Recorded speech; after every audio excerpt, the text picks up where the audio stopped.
Okay. Yeah. So I'm just trying to think of where to start with the whole story of this. But I think the best way is just, like we were just talking about ChatGPT and asking it, what is the meaning of life? And that was meant as a joke, but actually it's probably a good place to start because for me, progression theory is an answer to Mhm. that. It starts, I'll show you the first kind of model. I showed it to you when we met, but doing it on a napkin or trying to describe it, and we didn't use a napkin, but trying to describe it is kind of a weird thing. So this is really simple, but what I'm saying is that um everything we experience or everything in the physical world, everything that exists has a beginning and it has an ending. The sun um has a beginning, has an ending, Mhm. everything, and so everything else will. The pyramids, which are still standing, but they used to be bright white. They used to be um, limestone, gleaming white. So you even see that in a couple thousand years, they've mightily decayed. All that layer is gone. The Yeah. subrock is all that stuff, and just even those things are not going to last forever, and so neither will Blockbuster video or R.I.P. right? A civilization, a meal, and a human life. So, what I say is, I don't know what happened before the beginning, and I don't know what happens after the end. And I do that so that, like, this doesn't have to get into all this religious or anything stuff. It could be it's just practical. It's just meant to be practical. Mhm, So, mhm. so I don't want to. So anybody can do whatever they want with it, but I know that we're between the beginning and we're after the beginning, we're before the end. Or I just think of it as shore to shore. We're on a shore to shore journey, and we don't want to think about obviously the shore we're heading towards. The denial of death is a noted phenomenon, but we have to really take into account that's what I have this for. I this is something from a website called Wait But Why. It's a pretty cool website. Uh, Wait, but why? Wait But Why. It kind of tries to look at life from a different point of view, a weird point of view. And one of the things it does is it has you look at your life as a grid, from zero. Let's say your life is 0 to 100. You know, Mhm. um, and and then within the year, there's 52 weeks, 50, 51, 52. So that's how many circles there are, which is kind of weird to me to think, is that really 52 circles? And it is, you know, Well, yeah. So the idea is how old are you, Christina? I don't mean to pry, but 29, 29. right. And when's your birthday? January 21st. Oh, that works out great. So we could go like almost halfway into your 29th year. That's really weird. Yeah. Yeah. So, and I just started my 53rd year. So maybe I'm more like here. No, actually, how many weeks? I could go to the week because April 19th, 1, 2, 3, 4. Let's say I'm about this far into my 53rd year. So that's kind of the difference between us, is that space. Mhm. Mhm. It's funny. Yeah, no, because then you get to think about like how do I want to fill that space, you Yeah. know? Hmm. Um, these are the weeks available to you. I was trying to get it into be a straight line, but it's hard to do this on a pad. But yeah, you get it. Like Yeah. that's how much space you have. Each one of these is a week. And like if Yeah. they zoom in on the week, like let's say this was one of the circles, we could go, all right, well, how are you spending your week? Monday is if it was like a clock. I'm not doing it totally proportionate, but Monday, Tuesday, Wednesday, Thursday, Friday, we've got Monday done, Tuesday's almost done, and so that's how the weeks go. Actually, I could draw better on here. Anyway, so it's just kind of an interesting way to. All right, what are you doing, man? Oh. An interesting way to just kind of look at, you know, where we're going. And so I don't know how much time I have left. So am I spending it though? Am I spending it thriving or surviving?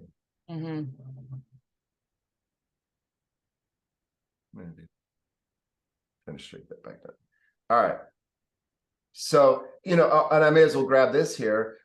This isn't, I'm not the only person to talk about this by far. I mean, this is Maslow, and he's basically saying, what are you doing between, you know, the beginning and ending? Are you focused here? Are you focused here? Are you focused here? Have you made it to this? And by the way, he actually had another layer he was working on before his time ran. Yeah, he called it self-transcendence. Oh, I feel like I've heard somebody describe that, but yeah, it's not been visualized with that. Yeah. Yeah. So this is just part of the way I'm thinking about progression theory is just, hey, let's just break it down to the most basic elements. And you'll see me do this a lot. I have a nickname for it. I call it Bivno. When I talk about something, I'm not talking about something that's advanced. I'm talking about something that's basic, but not obvious. I used that the other day. Oh, when did we talk about that? You brought it up last week. See, I forget. All right, perfect. I love it. Yeah, it's great. Yeah. So this is kind of one of the ultimate Bivnos right here. Is it's like saying, here's what's, it's just basic. Everything I said here is basic, but we don't really think about it, right? And one of the reasons we don't think about it, it's kind of disgusting to me, but it's something called childhood amnesia. And the reason it's disgusting to me is because it's so prevalent, but we never talk about it. I asked ChatGPT about it. Let's see if I could find it in here anywhere. But childhood amnesia is the realization or the experience that, you know, when did the clock start for you, Christine? When did you become Christine? When did I become Adam? And when was that moment you realized your entity? And it usually happens if around age 3 or 4, somewhere in that range is the earliest someone can remember. And then we don't remember before that. And there's a lot of reasons why. And one of the main reasons is we don't have a language structure to then, you know, for any of our experience to grip onto. You know, like, yeah, we don't have language. So you didn't know you were a Christine. You weren't a Christine. You became a Christine. You were made a Christine. Right? Because actually, you're just a human. You know, you're a human that was born to parents that were born to their parents that were born to their parents. You're basically the latest iteration of an acorn, of a DNA that's become a tree, or acorn has become a tree, or DNA has become a human. Yeah. And that's what's happening. And you're a life form, and you live in a society that's governed by language of by other primates that have created this. You know, you were born into an already set up system of schooling, of language, of the human lifespan, and what images of success. You were born into a society that is largely mediated. You know, between you and experience is something. That's what media means, in between. So in between you and your experience there are all these other things, all these filters of values that were, you know, levied upon you as you kind of just, you know, it just by virtue of where you were born. You know, we were talking about that the other day, being born in Tulsa, Oklahoma versus now living elsewhere, and the different values. So what's happening really, we don't know it, is we're an organism living within an environment, trying to find the right fit, trying to first survive. And then if we get that done, then thrive. And and then we run out of time, and then our spacesuit expires, going back to what we talked about the other day too. You know, this is a shore to shore journey. This is you don't get out of it alive. You know, I mean, we've turned that into entertainment, which is disgusting to me as well. The horror movie industry, you know, and the entertainment we get from the ending of life in video games now, that is that is the main thing of video games now. The ones it's all about war and battlegrounds and Destruction. yeah. So but what's happening is, though, we're living that shore to shore experience without really knowing, without really being mindful or choosing of it. We're going through it asleep, and that's not me saying it. This is the ancient Greeks. This is, what is it, Plato saying, or Socrates, the unexamined life is not worth living. This is what he meant. It's like you just go through life, you haven't examined it, you got loaded up with stuff, and then you're, off to the races. And then what happens is people will die thinking they are the atom, and in that role that, we put upon ourselves. I'm waking up from that in my life journey. I'm waking up from the role that I adopted. I was going to be this. This is what an atom is. This is what he's going to try to do in life. It was all around organizational development and leadership and planning and expertise and all that stuff. And then, and so that's what I've been doing for 25 years. I've been teaching the same stuff to high school students as I have to, corporate execs. And, but what I'm doing is I'm tinkering with this set of knowledge and tools to then figure out a puzzle. And the puzzle is, what do we do? So I'm making a statement. I'm saying that what we're meant to do in this shore to shore experience is thrive as much as we can. Whatever that looks like. And for me, it's that concept of the individual and the environment, and then the fit between them. So I call it IEF, individual environment fit. You're an individual existing within a larger environment. And what you're telling me about your workplace, for example, is you don't have a good fit between your work and your environment, what you're asked to do and what you want to be doing on the inside. And you know that because you're experiencing the contrast. Boy, am I. Yeah. We'll come back to contrast and alignment, because these are very useful tools. The contrast you're feeling, although it is not pleasant, it's really important that you think of it as a teacher. Contrast is the ultimate teacher, because if you listen to it, you will then be able to move toward alignment. And if you don't listen to it, you'll be stuck in contrast. And it's teaching you two things. It's teaching you what to get rid of and what to get more of. Yeah. Yeah. It's saying, if you don't get rid of this, you're going to stay over here. You're going to continue to suffer or struggle. Right. Yeah, I've been on that side for a long time, I think. So progression theory is really these three principles that I'm gonna talk to you about. It's basically thriving for the individual, or for the organization, or for the society. And so it applies to all three. So, I talked to you about having you thrive more. What would individual thriving look like in your life? And the way to get there is by aligning the right factors. So there's certain factors in one's life that if they're out of alignment, that you can't thrive. There's other factors that if they're out of alignment, that's not a big deal. But the ones that really keep you from thriving, those are the ones we need to identify. Those are the factors. And if we bring them into alignment, thriving will be the result. But how do we do that? How do we bring them into alignment? And what I'm saying is general now. I'm going to make it more specific. But the way you bring something into alignment is you engage your resources in that way.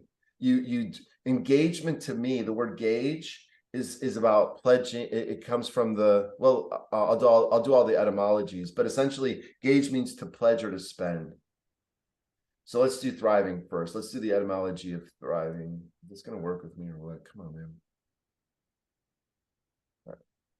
So the etymology is the key for me. We looked at a little bit thriving earlier when we were talking, but basically the essence of it is to grow, to prosper, to flourish.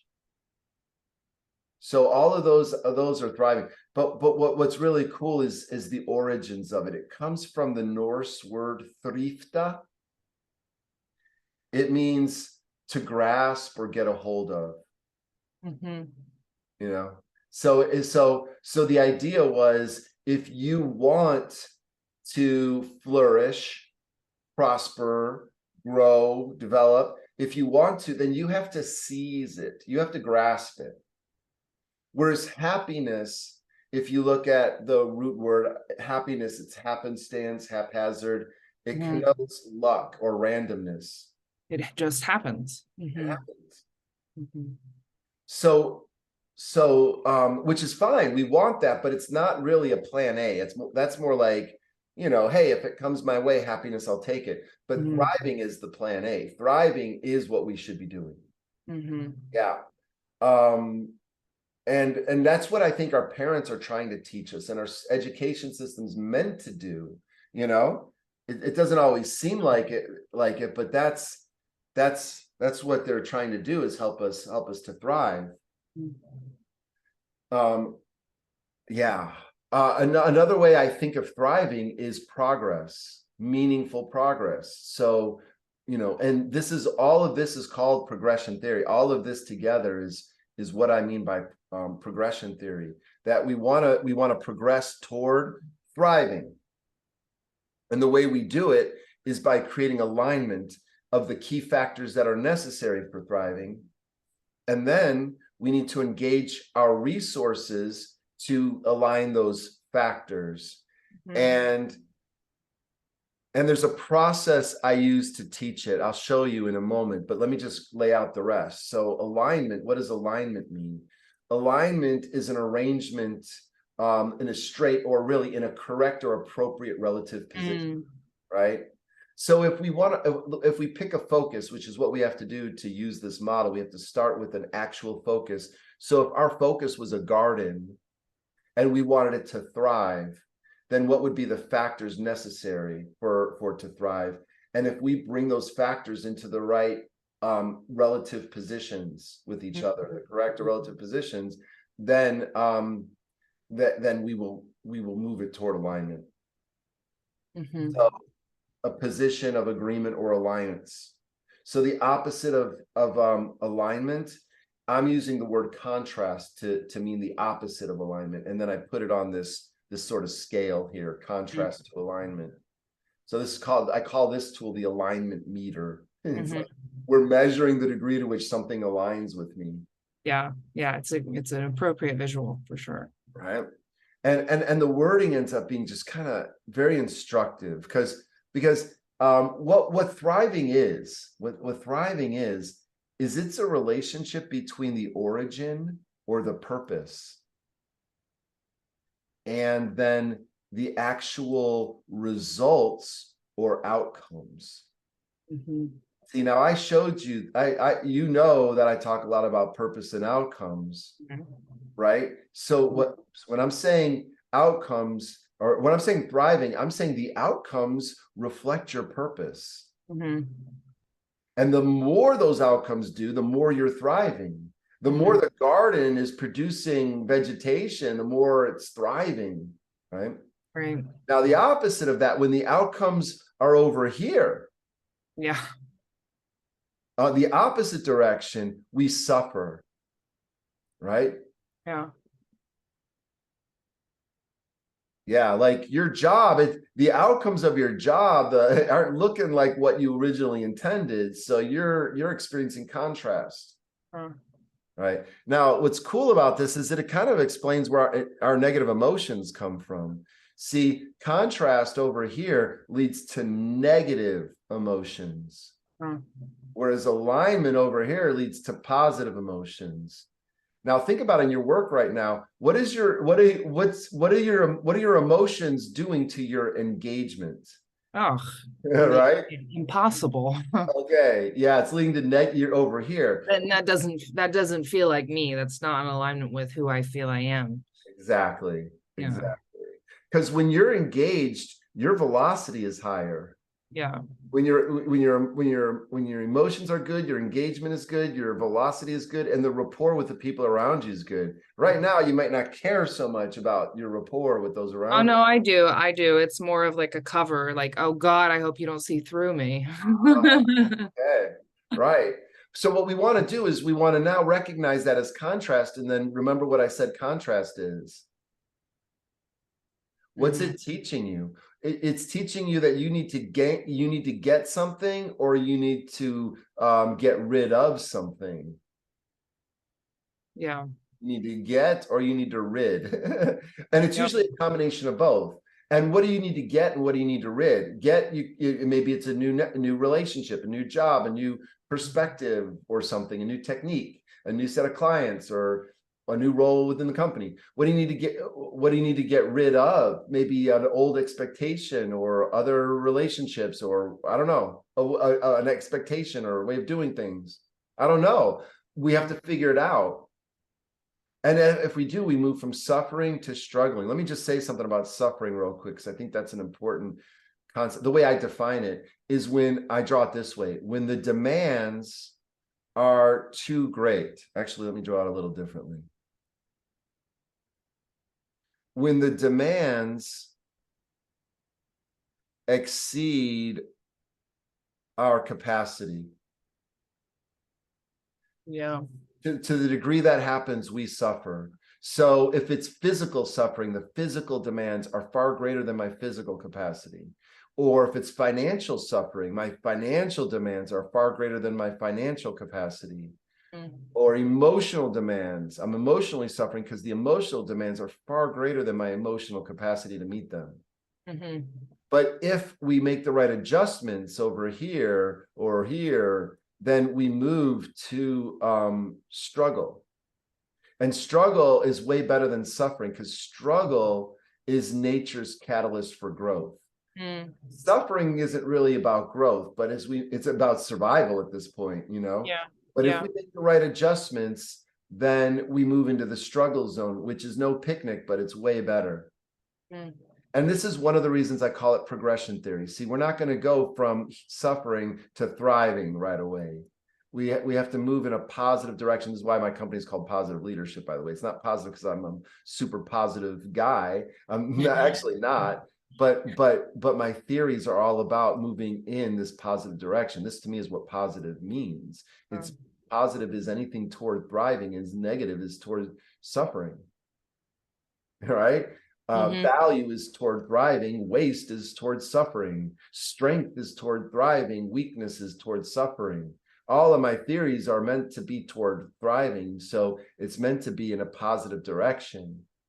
And that's what it's about. Yeah. Not about feel good, although hopefully that will happen, but it's really all the theories are moving that way. And this comes from several reasons. There's several things that lead to this idea of progression, and why I call it progression theory. One is, did I talk to you about continuation? Yeah, a little bit. Yeah. All right. So my realization is that it's one of the most powerful. I can't think of anything more powerful than continuation. Everything is subject to it. Change is another way to talk about it, but I call it continuation because change connotes just randomness. But I don't think it's random at all. I think the change is always because of what was possible in what preceded it. Mm. That's Mhm. that's what allows for change. Is it's the present moment is now the this is a phrase, the causal nexus for the next moment. It is the Mm. nexus of all causes for what happens in the next moment. And in the next moment, it is the nexus of all causes for the following moment. And this is the way it's always been. I mean, you being here is the result of continuation, right? Everything is a result of continuation. Yeah. In fact, this present moment is the only thing that was possible based on the causal nexus before it, or Right. the preceding conditions. Yeah. Yeah. I don't really say causal nexus. I say the conditions that preceded it. Yeah. And Yeah. then the next moment will be the result perfectly of what preceded it.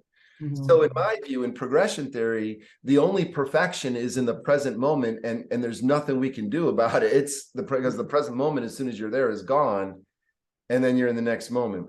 But the real point of continuation for me is that we can harness it. If I harness the power of continuation in the direction of thriving for what would be thriving for me, then I call that progression. The moment you recognize continuation, which is always there, it's a matter of just recognizing it. The moment you recognize it and harness it, then you're using it to progress toward a state of thriving. How does that hit you? Because that really is the essence of the whole thing, and it may be weird. It may be a weird essence. No, I don't think it is at all. I mean, it's a sort of a different way to look at like how we often see like regret, and wish it hadn't happened that way, or wish we hadn't done something some way. But then if you look at it as it's just there's nothing to be done about it, first of all, and there was never anything to be done about it, because it like, what did you call the causal nexus? Like, that's just exactly what it is, and it continues. Yeah. Are you asking that about the whole thing or just about that? Oh, that's great. That's about that. But yeah, or anything. Any other reactions or impressions so far? There's a lot more to cover, but yeah. Right. No, I mean, it definitely speaks to me because I can identify where I'm at. I have awareness of where I'm at on that and what is not within alignment, and that the engagement piece, the rapport piece, what was the other one? The velocity piece. Like, what you're very good at and always have been good at is like those visuals that kind of give words and pictures to give a framework around where things are at or could be at, which is very helpful. What I'm very curious about is what you actually do with that, like within the, where you're teaching this. That's great. Yeah. Well, no, let me, I went somewhere with it, but let me see if I understood your question. So, is your question like, okay, great, what do I do with all of this? Or is your question specifically like, oh, how are you using this in your day-to-day world of work? Both, because I feel like I need it myself, but I love the idea of it too for other spaces, like for taking it into other spaces. That's awesome. Yeah. All right. Yeah. So I have it really boiled down, and it's taken me 25 years to do this. It's going to be underwhelming when I show you, but this is how I have it boiled down. I can talk you through it. It's paint by numbers. The very first thing we need to do is we need to select a focus. Otherwise, we can't do anything about it. So I use this as an example, this, compass. You see the little stabby pointy end? It looks kind of weird, right? I do. That's why is it pointy? Why is it so pointy? Because it's so finite. We want to anchor it. We don't want it to move. The whole thing is rendered moot if it moves, right? Yeah. So I use that as a metaphor. I say this is the origin or your purpose. It's your focus. And so we stab it, and we don't do anything else until we get it planted. Because if it's unstable, if your purpose is unstable, then the whole rest of the model, progression theory, falls apart. So it rests on purpose. And so purpose to me is two things. It took me super long time to just accidentally fall into this, because purpose is really difficult for people. It's overwhelming. If you say, what's your purpose? They often will be like, I don't know, But if I say, well, wait, what's your focus? And let's say for this conversation, the focus is my current job. Boom. That's the stab. We got it pegged to the board is how I say it, Now we can do the rest of our work, because I can ask another question. Why does that matter? Why does your job matter? And there's going to be several reasons why, right? I'll ask why it matters, not in a belligerent way, but in an evocative way. Why does it matter? Tell me. Now, maybe the answer is, oh, it really doesn't. Maybe the focus, the thing we're talking about, it doesn't really matter, but it almost always does. So, but why it matters is it. So when you have a focus plus the why it matters, you now have purpose. Makes sense? But it has to be, in my view, my experience, it has to be first one, what is the focus? Then two, why does it matter? Not what is your focus and why does it matter? Because that's overwhelming. Just what is your focus? Oh, okay. Does everybody agree that this is the focus? When I run a meeting, that's kind of what I do. You know, I'm like, okay, here's what I think the focus is. Are we good? Or we need to shade it a little bit or shape it a little more. All right, now, is that right? Is that the focus? And then not move forward until everyone agrees. All right, and then why does it matter? And for you, it may matter for a different reason for why it matters. And that's okay. That's totally fine. In fact, it's great for me to know why it matters to you. And it's great to understand that it may not be exactly why it matters to me, but is there enough alignment between why it matters to you and me? That's what we're looking for. Great. And then, okay, so that's the first box over here. I'll pull up the game plan. So that's the first box. What is our focus and why does it matter? And that'll give us our purpose inside of this box. Okay. So you know me, if the first thing is purpose, then the next thing is outcomes. In the worksheet, I don't have purpose here and outcomes here. I have it blank. I don't use the word purpose or outcomes when I use this worksheet. I figured out how not to use it. See, instead of outcomes, I say thriving. And here's why. I think thriving is the universal outcome. That's the way I describe it. I'm not going to write out the word universal outcome. And why do I say that? Because if you ask anybody what they care about, I don't care if they're evil or complete, whatever. If you ask anybody what they care about, you know what they want for it. You know what outcome they want for it. They want it to thrive. If you care about a person, you want that person to thrive. If you care about your job, you want it to thrive. If you care about your health, you want it to thrive. Whatever you care about, if you care about your car, you want it to thrive. Yeah.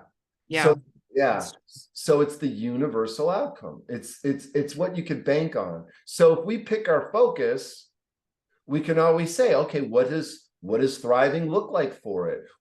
Oh, I don't know. This word thriving, it's confusing. It's Norse. I don't even know what it means. All right. Well, then let me ask a different way. What does growth look like for what you care about? What does success look like for what you care about? What does well-being look like for what you care about? Or my favorite one that I go to is, what does meaningful progress look like for what you care about? And the reason is, this comes from Carl Jung. Did I mention where he talked about his patients when he realized that what a lot of them were coming to him for was the result of their perfectionism. They had a view of how life should be and what perfect would be, and if it couldn't be perfect, then they were either depressed because I'm not getting what that thing I want in life, or they're anxious because they're working really, really hard to get there, and no matter what they do, they're not getting there, and it's producing the anxiety in them. Perfection. And now, for people who don't think they're a perfectionist, like me, I don't think of myself as a perfectionist. I actually realized I was wrong. I am a perfectionist. See, in my head, I have in my mind the way things should be. Well, it's like idealist. If you don't feel like perfectionist is the word, what's the ideal? Perfect. Great. Yes. Ideal. I have an ideal. And then there's reality. And they're not equal. Right? And so what we want to do is we want to progress. Actually, I'd flip it. I'd say we want to progress the reality toward our ideal. But also we need to progress our ideal toward the real. And reality is an extremely important aspect of everything I talk about here. Being an agent of reality is critical to doing this, because in order to go from where we are to where we want to be, we need to know where we are. Right. So remember what I showed you then is that that thriving is a relationship between one's purpose and one's outcomes. Mhm, And, mhm. and to the degree that happens, we're thriving. Yeah. Yeah. Mhm. So we want to progress in this direction. We want to move in that direction. Progression. All right. So that's pretty much what I want to say about thriving for now. I mean, obviously, there's no permanent state of thriving. It's always in flux. So we always have to be employing what I call progression theory. It's between birth and death, there's many states of thrive. There's many levels of thriving. Christine, Yeah. you have not reached your highest level of thriving yet, right? Isn't that true? You know that. Yeah. I don't Um, know if I ever have. yeah. Yeah. Here's what I'm realizing that's kind of making me sad is I haven't reached my lowest level of suffering yet. You haven't? You're talking about you No, first. I haven't. I've suffered. Mhm. Yeah. Well, yeah, I mean, how do you even know what the lowest level of suffering is? Well, we kind of do know in a way. Well, But yes, I know what you mean. Like how low can we go before we get there? I don't think that the right end is suffering. Ooh. What do you think it is? I think it's the culmination. I think it's the transcendence. Ooh, that is so freaking deep.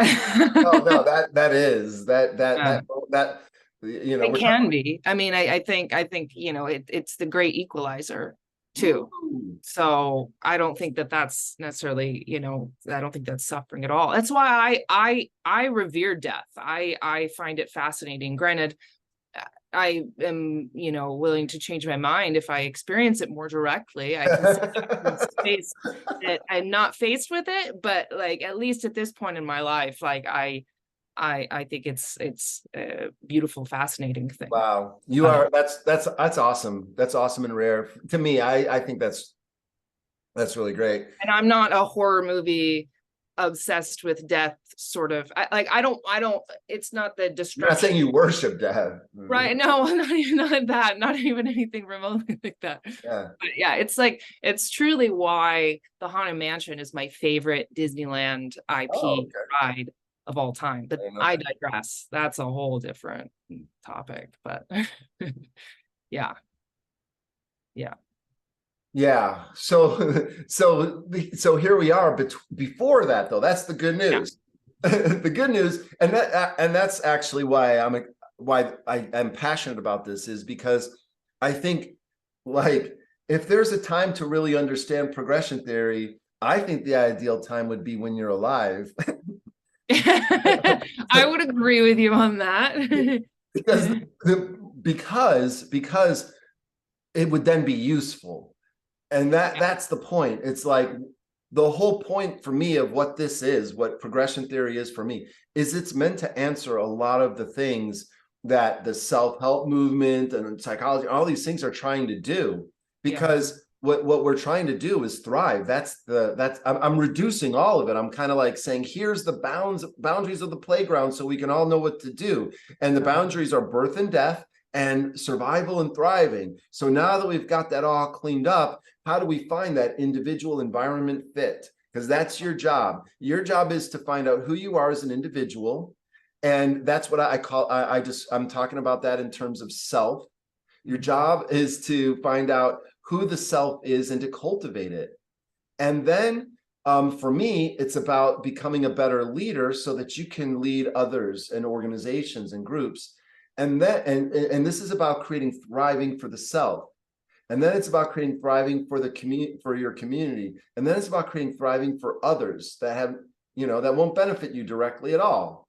Yeah. And philanthropy can't be done without effective leadership. And leadership can't be effective without an effective self. I don't think a person can be an effective leader unless they do self work. So progression theory applies to all. The thriving alignment engagement structure applies to all, fits with all three. And I want to share this quote here real quick because I'm like, it perfectly like captures it here, in my view. Let's see, let's just bring it to the front. The ancients wished to illustrate illustrious virtue throughout the kingdom, first ordered well their own states. Wishing well their own states, they first regulated their families. Wishing to regulate their families, they first cultivated their persons. Wishing to cultivate their persons, they first rectified their hearts. Wishing to rectify their hearts, they first thought to be sincere in their thoughts. Wishing to be sincere in their thoughts, they first extended to the utmost their knowledge, which extension of knowledge lay in the investigation of things. And that's kind of what we're doing. We're kind of reducing it to the investigate. This is in a way an investigation of all things. All things exist between survival, between birth and death, and survival and thriving. All things do. So things being investigated, guess knowledge became complete. Their knowledge being complete, their thoughts were sincere. Their thoughts being sincere, their hearts were then rectified. Their hearts being rectified, their persons were cultivated. Their persons being cultivated, their families were regulated. Their families being regulated, their states were rightly governed. Their states being rightly governed, the whole kingdom was made tranquil and happy. From the Son of Heaven down to the mass of the people, all must consider the cultivation of the person. The root of everything besides. So the individual, and then and that's right. Does that capture what I'm saying here? Yeah, I love that. Yeah, me too. Yeah. And so progression theory is about addressing it at all three levels. Self first, let's get that going. Let's make progress toward thriving, all of this stuff. All right. So once we have our focus, do you have a focus? Do you want to say your career and why it matters? Yeah. Right? Yeah. And then thriving looks like, I mean, look, this is the work you could be doing, like you could populate, I call it populating, when you fill in the different components, because you're populating it with what's there. You might take some away later. You can move things around in the different boxes. Like maybe you thought something was a method, which is what I haven't explained yet, but it's really an outcome. So we'll get here. This is the method portion, but I don't use the word methods, right? I'm not using the word purpose, outcomes, or methods, even though this is absolutely based on it.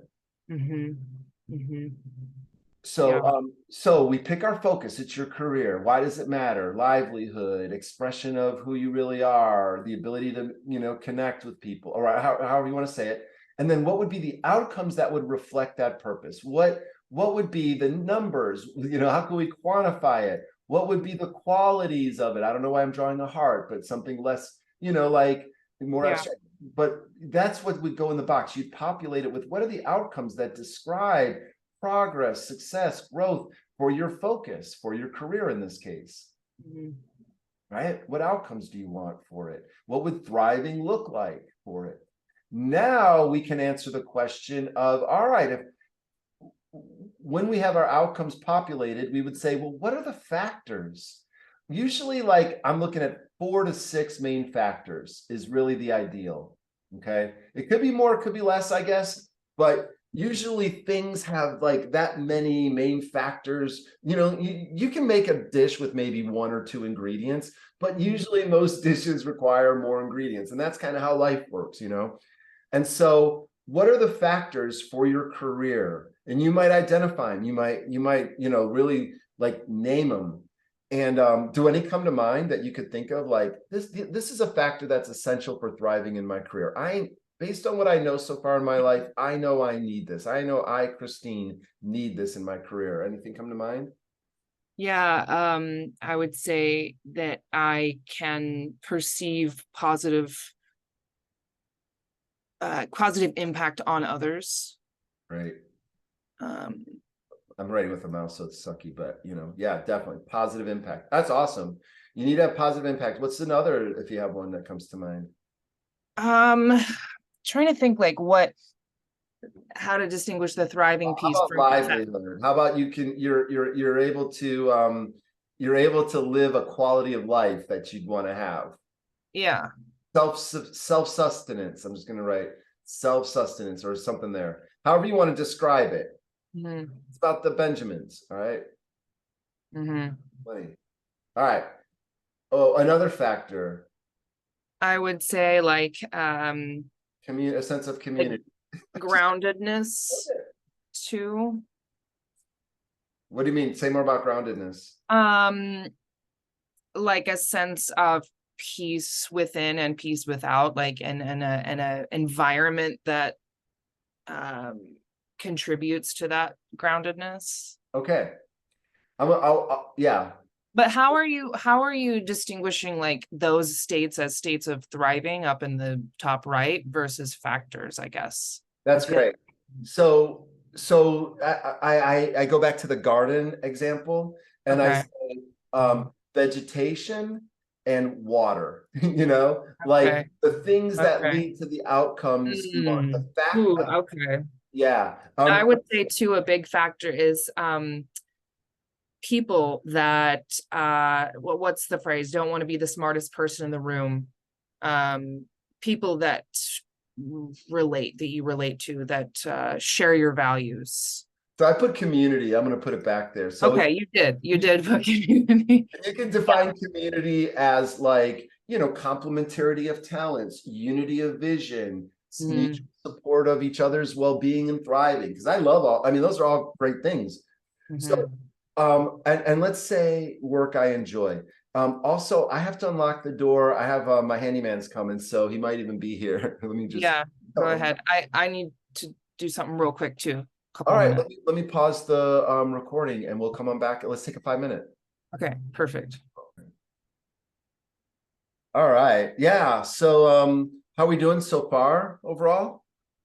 Good. Yeah. All right. Good. Really into it. All right. So what happens with the factors is they actually become our strategies. So in my pantheon, let's see, I gotta hunt for a slide. All right, here. So I haven't shown this model to you yet, the purpose outcomes method model, POM. So it's kind of like crossing a bridge. This is a disjointed person, but this is where they're beginning. This is where we are now, and this is where we want to be in the future. This is our desired destination over here. So we want the outcomes to really reflect our origins. What does it look like when you have a career you want? Remember I said thriving is a universal outcome. What are your outcomes? What do you want? What do you want it to be? What would represent purpose? What would it look like in the real world when your purpose is realized? Yeah, that's kind of what we're talking about when we talk about outcomes.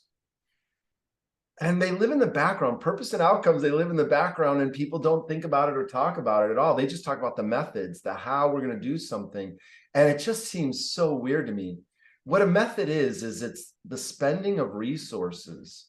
If you spent any resource on it, it's a method. Maybe you didn't intend it to be, but if you spent money on it or time on it or calories or attention, it's a method for something. A relationship is a method. It's meant to produce some outcome you want. Right. Purpose, right? Like when you spend resources, it's a method. And that's why methods are really important, because really what I think organizations are and organisms are, they are about converting resources into outcomes. That's what everything about us is, I think. I mean, that's kind of like a stop the presses moment when you think about it, like life is converting resources into outcomes. That's my definition for life. It's a weird definition, but that's the whole point is we want the outcomes and while we're able to, and then that gets mysterious.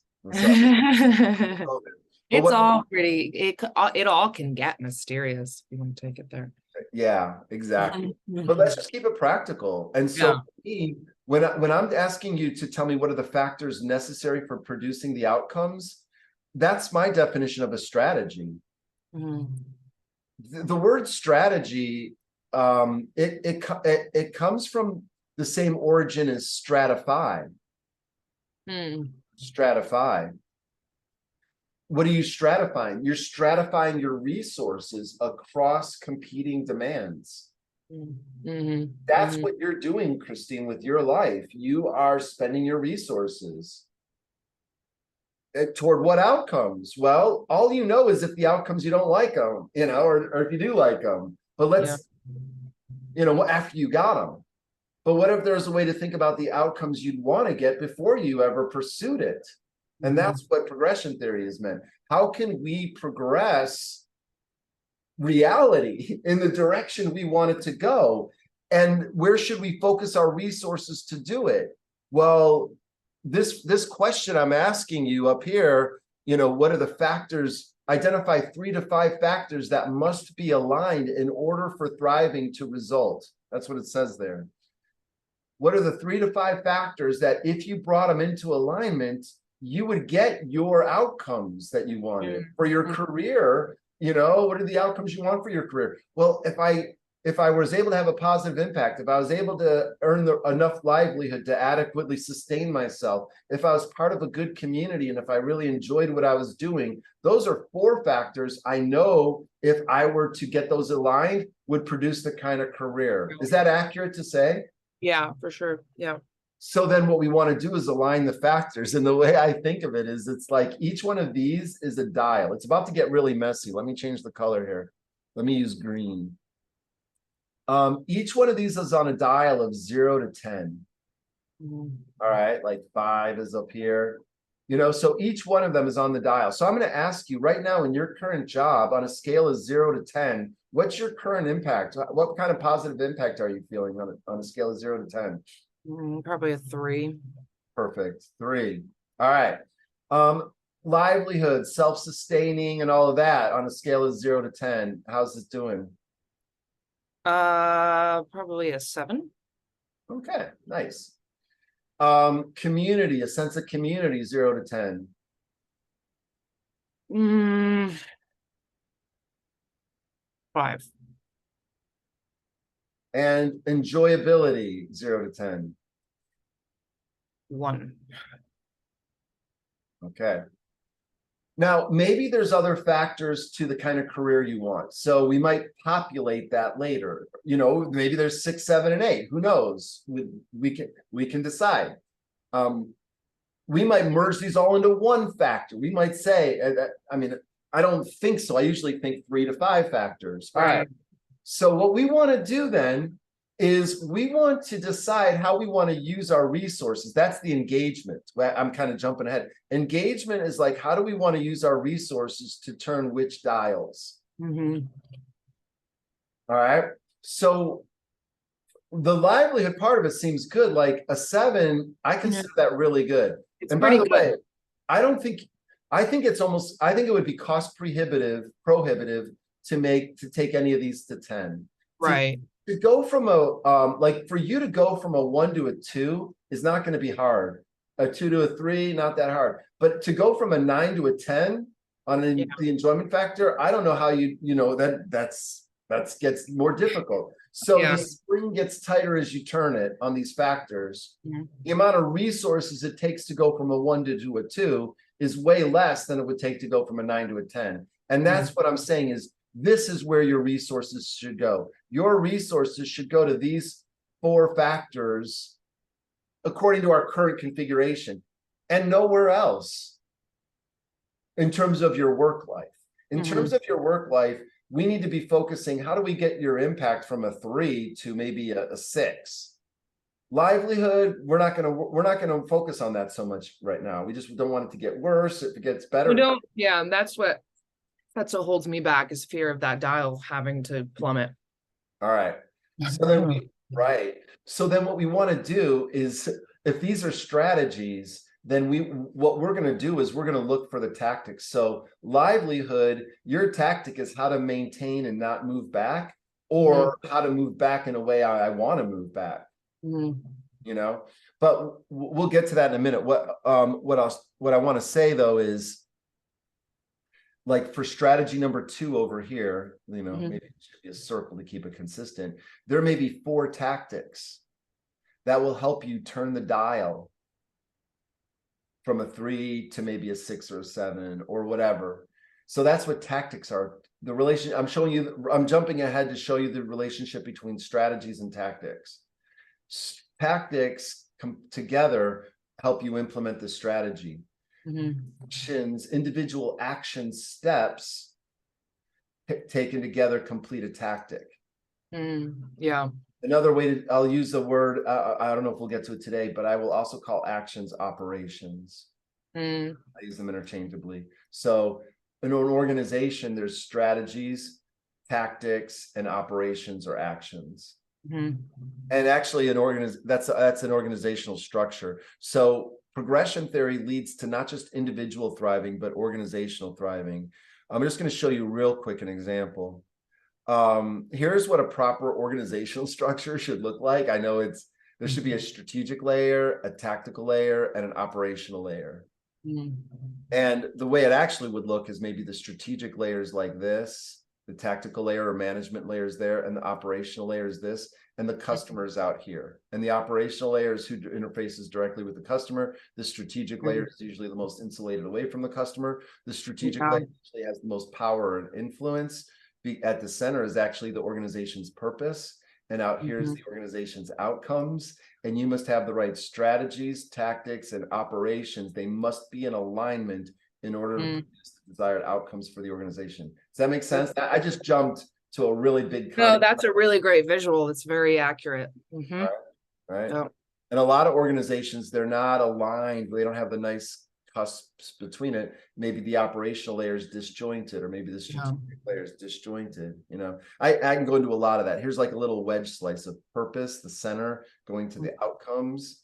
And here we go. You got to have the right strategies broken down into tactics that then get broken down into operations or action steps. And it's actions that produce outcomes and nothing else, by the way. Only actions produce outcomes, nothing else. And most of what people do in organizations are not actions. They're disjoint, because most of what they do is disjointed from tactics, disjointed from strategy, disjointed from purpose. Most of what people do in organizations are motions. Both motions and actions look similar. They both consume resources, but actions are things that are done, the deployment of resources based on your tactical and strategic alignment of fulfilling your purpose and producing your outcomes. I just saw super fast. No, I was following the whole thing. Awesome. So that's one expression of progression theory. I mean, we were talking about it. We jumped from talking about you, the individual, Christine, and what are your dials. But if we were to look at your department and go, if your focus is your department and why it matters, and what are the outcomes we want, and we were to say, what are the factors you should be focusing on in your department? That's where your resources should be going. Every manager is giving resources with which to produce outcomes, but most managers aren't using the right methods because they've never thought about POM, because they've never been taught it. And POM is fundamental. All human behavior has a purpose, has an outcome, and has methods to it, the deployment of resources to produce outcomes. And what I'm showing you is a vocabulary. It's a vocabulary. I didn't invent the words, but I've structured it all together around this idea of progression toward thriving. Yeah. Now with engagement, we only got we got about 15 more minutes. I didn't talk about engagement. See, engagement, it comes from the root word gauge, which means to spend or to pledge. And what you spend or pledge are resources. So if you got engaged to get married, even, I pledge my resources. Everything I have is yours, right? That's engagement. And then we use engagement like in business to say like audience engagement, like, are they paying attention? Right. Yeah. Yeah, that fits. Attention is a resource. We want to engage them, but I'm making it a bigger word for me, It really is. And so when it comes to engaging resources, I broke it down into three kind of things to think about. One, you need to identify your resources. Like in terms of getting your job to where you want it, what are the resources you have that you don't know you have? What are the resources you think you have, but you really don't have? But you really want to identify your resources, take stock. But then you don't have to stop there. You can cultivate new resources. Maybe you get new connections or you get new skills, right? You cultivate resources. And then you distribute resources. And a lot of times people distribute resources really suckily. Hey, Kitty. Leonard, he just opened the door. Give me 1 second. No, that's great. I don't mind. It doesn't bother me if it doesn't bother you. It's all up to you. He's gonna scream the whole time. Oh, well, we don't want that then. No screaming kitties.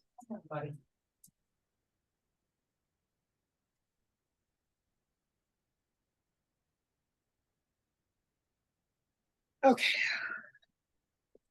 Cool. So, So identifying resources, what do I have? What's around me? Oh, I can MacGyver this. I didn't know I could turn a paperclip into a jet engine. You might be too young for MacGyver. Anyway, Oh no, I know MacGyver. okay.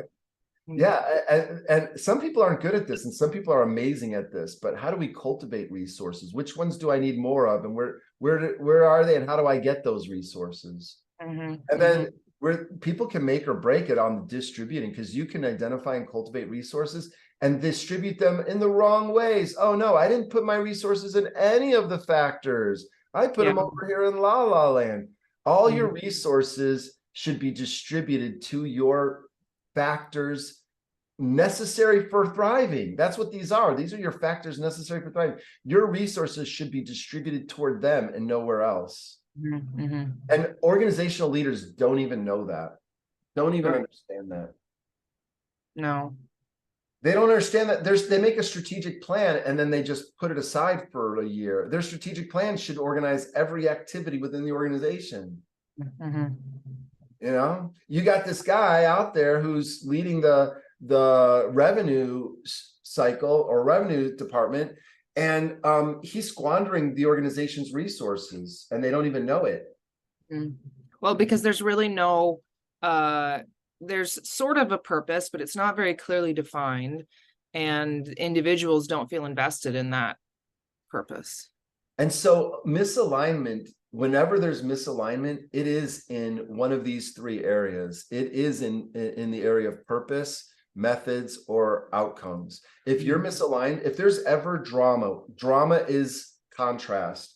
If ever you're experiencing drama or contrast, it's because you're either not aligned on purpose or around the desired outcomes or the methods, or a combination. And this sales organization, that almost the only outcome exclusively is the dollar, the quota. Yeah, those are old metrics. I mean, I get it, those are important metrics, but those are those are lag indicators. See, you only know how you did after the fact.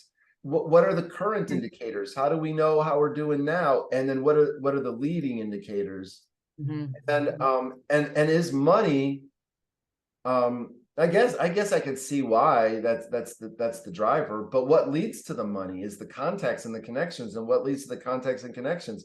The motivated sales force digging in the right place for taters.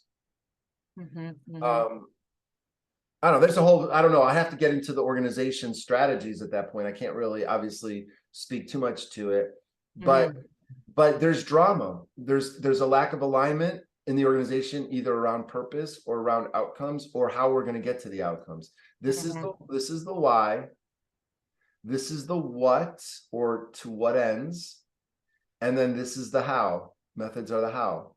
And so misalignment in a marriage, or in a in a friendship, or in a business relationship, will be misalignment in the why are we doing this, the what ends are we doing it toward, or the how are we doing it. And this, I'm teaching this to senior teams and such, it brings them more into alignment. They don't even know to talk about these three things. It's funny to me. It's not funny, it's sad to me. It's so, and in organizations, at the very core of the organization, going back down to I have a lot of models, Christine, but at the very core of the organization, there's this fundamental misalignment, and it'll cascade. The misalignment will cascade throughout whole departments and even whole organizations. And misalignment is essentially a waste of resources. I mean, think about a car's wheels that are misaligned. What that means, it's uncomfortable and all that stuff, but it's also extremely inefficient use of resource. And that's what separates a good method from a bad method. A good method produces maximum outcome for the minimum use of resource. And a bad method is one that uses maximum resource, but for minimum outcome. And we've used bad methods all the time in our life. Wow, that was a bad method for, washing a car, or, cooking a sandwich, or there's way better methods, and, that's what we're looking for, is best methods. But we don't know the best methods until we know the outcomes. And we don't know the outcomes until we know the Mhm. The Purpose. purpose. Good. Yeah. That's a little pop quiz. So this is essentially progression theory. Progression theory is saying, what's my focus and why does it matter? And then what are the outcomes I want for it? And then what are the factors that if I focus on those factors and get them into alignment, will produce the outcomes I want? Mhm. Okay, now how do I engage my resources to align the factors for me to thrive? That's my definition of self-realization. Self-realization for you will be engaging yourself and whatever resources to align the factors that are necessary for Christine, the life form, to thrive. Mhm. Yeah. Leadership, my definition for leadership is almost the same, but with one change of word. Leadership is engaging oneself and others to align the factors for us, we, to thrive. Mhm. Mhm. And then philanthropy is just one more change in the word. It is engaging oneself and others to align the factors that are necessary for others to thrive. Mhm. So that's progression theory. Engage, align, thrive. Now I do it in reverse. I start with the thriving because it's begin with the end in mind, Yeah. Right. Yeah. right? Yeah. And it makes sense. Mhm. Right? Like, okay, what am I even focused on? What matters to me? Why am I focused on this thing? Why am I spending so much time? My brother is having health issues and he's staying up all night because he's thinking about real estate deals and his marriage. Mhm. Which I get. I mean, finances are important. Um, Marriage is important, but then his very health. So he's misallocating his resources. And like, I feel a lot of guilt because when I talk to him, and he talks about it, I get frustrated because I'm trying to show him this, you're misappropriating your resources, but he can't hear me. And so he just hears my frustrations, which, obviously that's not what I'm wanting.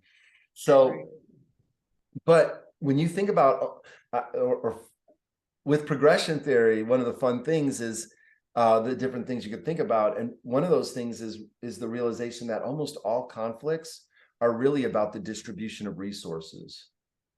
You're not paying enough attention to this. You're spending too much money on that. All your time is there. You're not spending any time here. Mhm. It's really conflict is about that's the spending of resources. Yeah. Yeah. Makes a lot of Why? sense. Because I have different outcomes than you have. If you spend them over here, we can't spend them over there, but we don't talk about outcomes because Right. they taught us to talk about outcomes. And you're supposed to read my mind and know my desired outcome. So I want to show you one of the practical applications of this, and this is an organizational setting, and it has to do with meetings. But remember all the things we talked about with progression theory, and the way I think a meeting should go. I call this is my meeting model that I'm going to show you here. This whole thing. It starts with connecting. Before a meeting, I'm going to connect with myself. I'm going to take a mindful moment. Mhm. Then, when we start the meeting, I'm going to connect with the team. Hey, how's it going? All right, where we, maybe I don't know, an icebreaker or just something funny. Who knows? Whatever. Yeah. But this is where it gets into it. And I break it down into three main stages. We're going to initiate. Every conversation has these stages. We're going to initiate the conversation. What we're going to do the middle phase, I call it discover, whatever we're going to find out, whatever I find out, whatever you're going to find out, whatever we talk about. And then we're going to end the conversation. So I want to harness these. To initiate it, I want to start with our purpose. What is our focus and why does it matter? If you ever are heading up a meeting, do a draft, start a draft of the meeting. What is our focus and why does it matter? And then you don't have to dictate it. You could ask them, hey, I was thinking about our meeting. I was thinking this might be their focus. Does that make sense to you? Yeah, okay. And here's why I thought it would matter. Or no, actually, Christine, I was totally here for a different reason. Oh, okay. Well, good thing we talked about it. Good thing we're aligning here on purpose.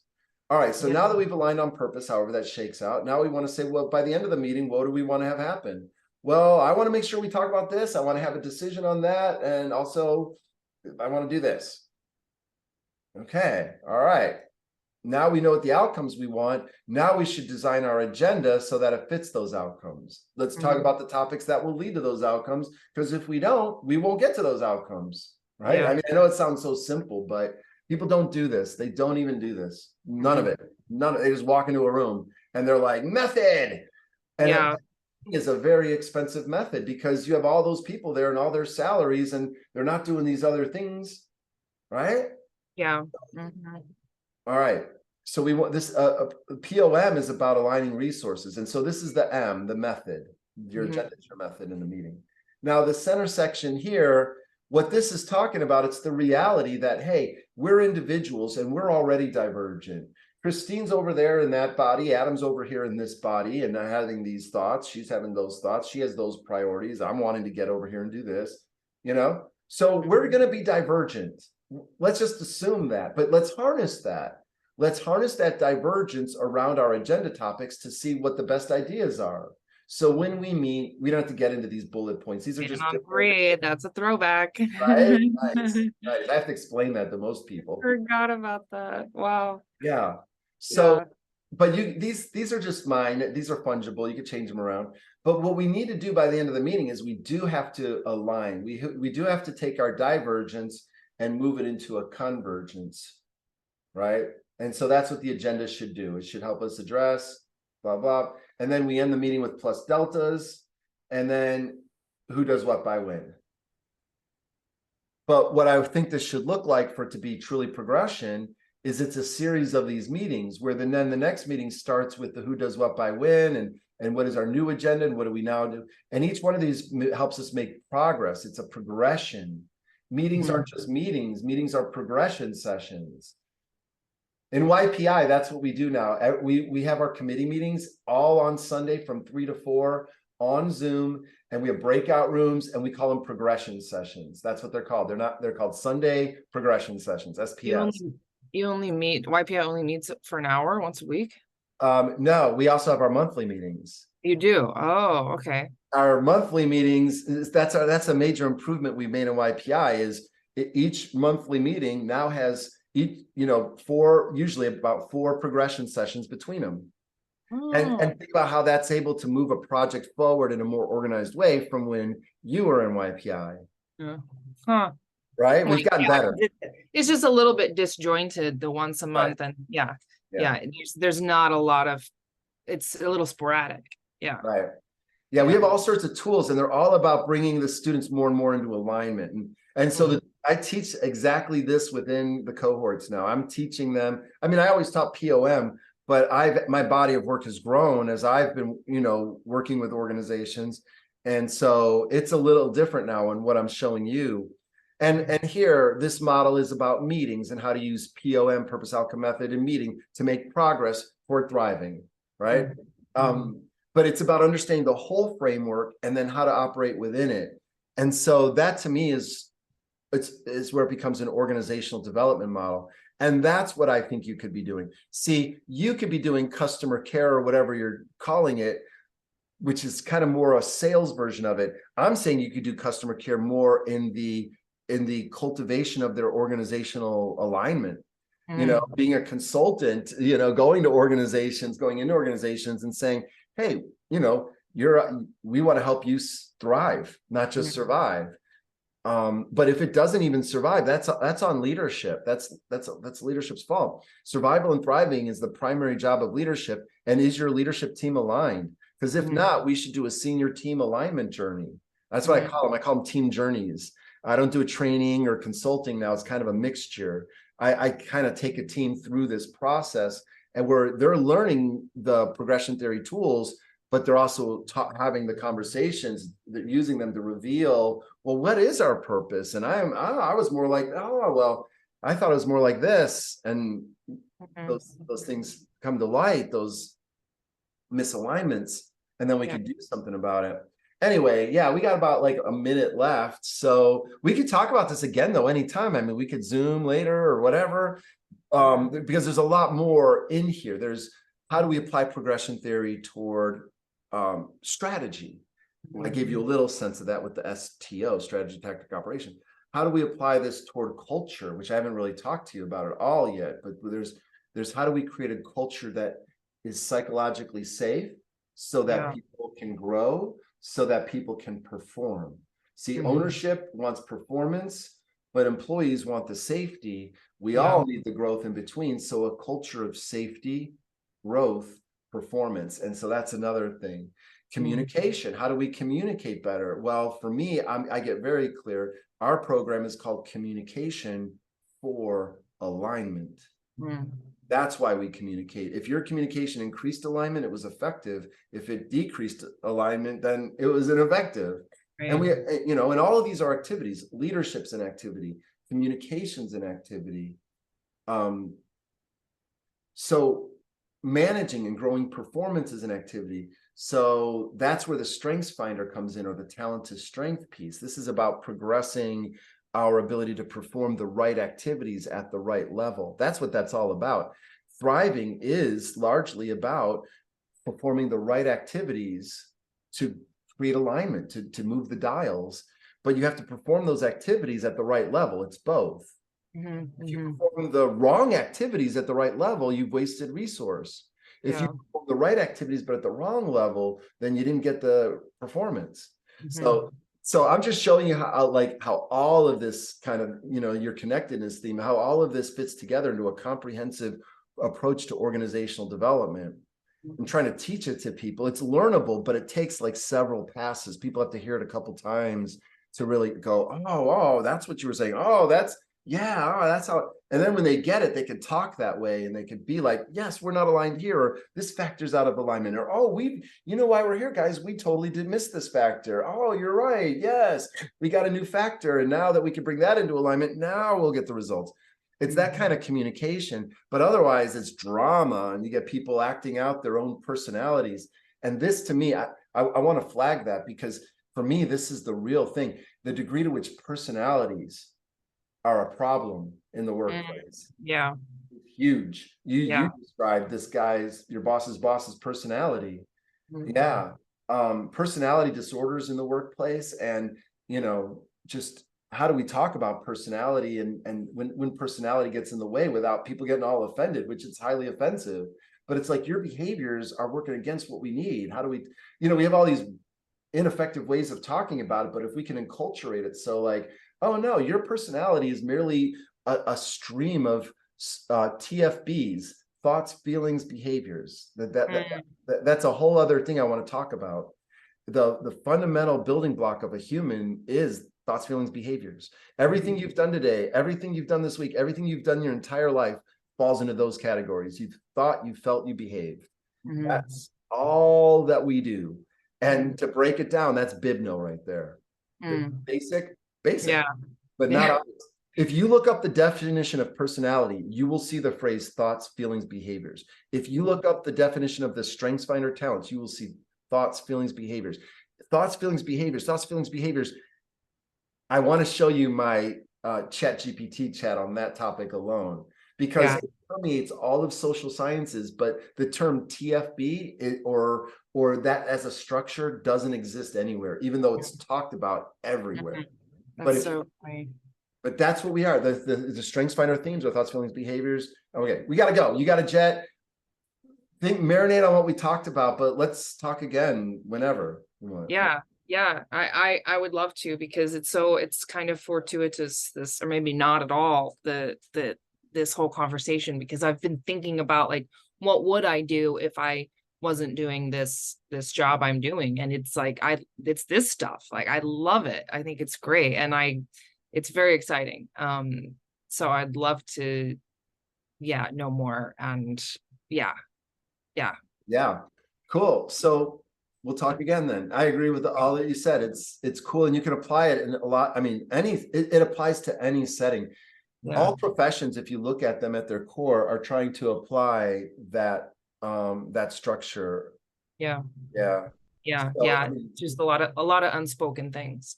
They're trying to produce thriving for their clients. They're trying to and in order to do that, they need to align factors. Think about medicine, what thriving is, what they have to align, and then how they engage resources. Think about law, think about sales. What are the outcomes? What is thriving? What needs to be aligned? Where do we need to put our resources to get there? Right. All right. Play with that relationship. You'll see it it underlies everything.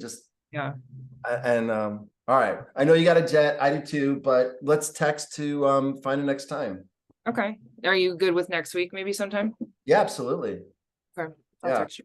Are you gonna Cool. be in town or when do you leave? I leave not this Saturday, but the next Saturday. Okay, cool. Yeah. All right, we'll talk again next week. Thank you. This was awesome. I loved it. Thank Thanks. you. Thank you. Talk to you later. Bye.